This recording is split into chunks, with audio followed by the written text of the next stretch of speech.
రోడ్లపై పోరాటాలు సరే, అక్రమాలు జరిగితే అసెంబ్లీలో నిలదీయాలి కదా. నిరుద్యోగుల సమస్యలు, డిఎస్సి వివాదంపై జెన్జీలంటూ రోడ్డెక్కి నిరసనలు తెలపడం ఓకే, కానీ ప్రజలు తమ గొంతుకగా ఎన్నుకున్నటువంటి ఎమ్మెల్యేలు అసెంబ్లీని వదిలేసి రోడ్లపై పోరాడడం ఎంతవరకు కరెక్ట్? అసలు గొంతు వినిపించాల్సింది ఎక్కడ? ఒక్కసారి ఆలోచించండి.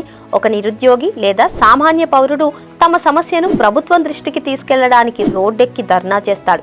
ఎందుకంటే వాళ్లకు చట్టసభల్లో మాట్లాడే అధికారం ఉండదు, కానీ ఎమ్మెల్యేలకు ఆ అధికారం రాజ్యాంగం ఇచ్చింది.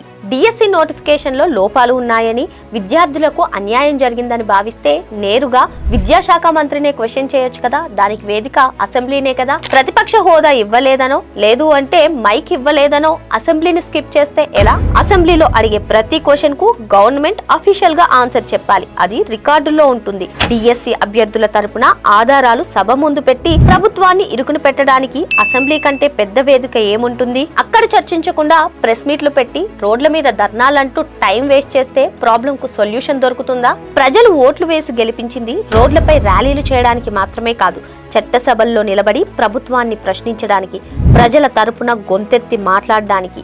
ఎన్ని ఇబ్బందులు ఉన్నా నిజంగా డిఎస్సిలో అక్రమాలు జరిగితే అసెంబ్లీకి వెళ్లి ప్రభుత్వాన్ని నిలదీసినప్పుడే ప్రతిపక్ష పాత్రకు పూర్తి న్యాయం జరుగుతుంది. అప్పుడు స్పీకర్ కోర్టుల చుట్టూ తిరగాల్సిన అవసరం ఉండదు. ప్రజలే ప్రతిపక్ష హోదా ఇస్తారు. రోడ్లపై నిరసనలు చేయడం ముఖ్యమా, లేక అసెంబ్లీ వేదికగా గవర్నమెంట్ ని క్వశ్చన్ చేయడం కరెక్టా? మీరేమనుకుంటున్నారో కామెంట్ చేసేయండి.